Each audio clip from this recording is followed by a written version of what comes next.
a very very bad day. Dahil mga kakulit, kaya masama ang araw na ito ngayon para sa akin. Sapagkat ngayong araw nga ay merong nangyari sa buhay ko na hindi ko inaasahan. Charot!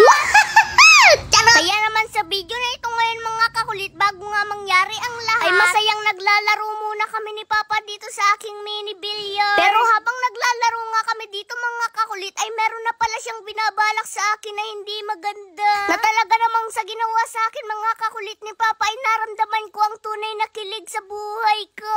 Charot! Hindi gayaan.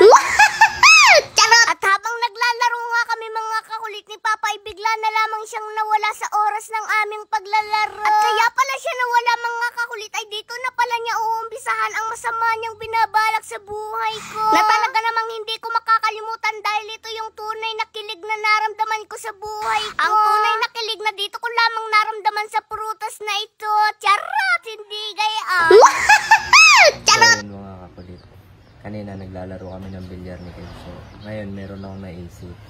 Diba naalala niyo yung mga nakaraan, ako yung pinaprank niya. So ngayon ako yung nakaisip na siya naman ang ipaprank ko ngayon. Meron ako dito lemon. Talaga namang sagad sa butong asin nito. So ngayon, itong prutas na to, hindi niya alam kung anong klase ito. Ang alam lang niya, orange. Tapos ay yung sintunis. Pero itong lemon, hindi niya ito alam. So ngayon sasabihin ko, ito yung orange na dilaw. At ngayon, siya naman ang ipaprank ko. Kaya akong manda ka, Kenzo. Tara, let's go.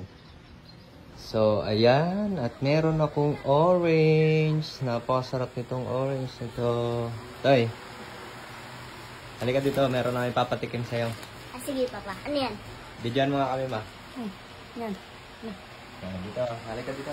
Alam mo ba kung anong prutas to? Hindi ko alam Papa kung ano yan. Ano ba to? Pero yung orange, alam mo. Alam ko Papa. Oh, kung may orange, may dilaw. Eh? Ito yun. Ito yung dilaw na orange? Hindi orange yan. Dilaw nga eh. So ito, ipapahita ko sa'yo kung gaano katamis ito. Ganito lang pagkain niya, no? Kaya inaiwa ko na sa gitna. Para pag sinubo mo siya, ganun yung subo niya. No? Masarap. Sige, tikman ko. Sabi?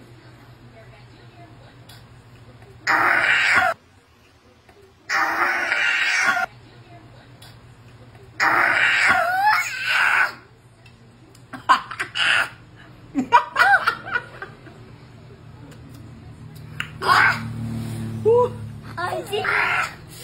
Sagad sa buto Papa ang asim! Matamis yan! Sabi mo Papa, matamis! Wait lang, baka naiba lang ako ng panlasa. Tikman ko ulit.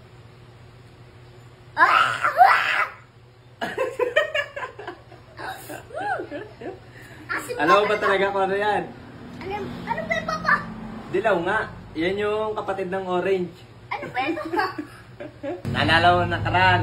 Ako yung may pinaprank mo na yung pinaprank. Ngayon, it's a prank! Nanonood ka na naman ata ng kung ano-ano kaya ka masaya.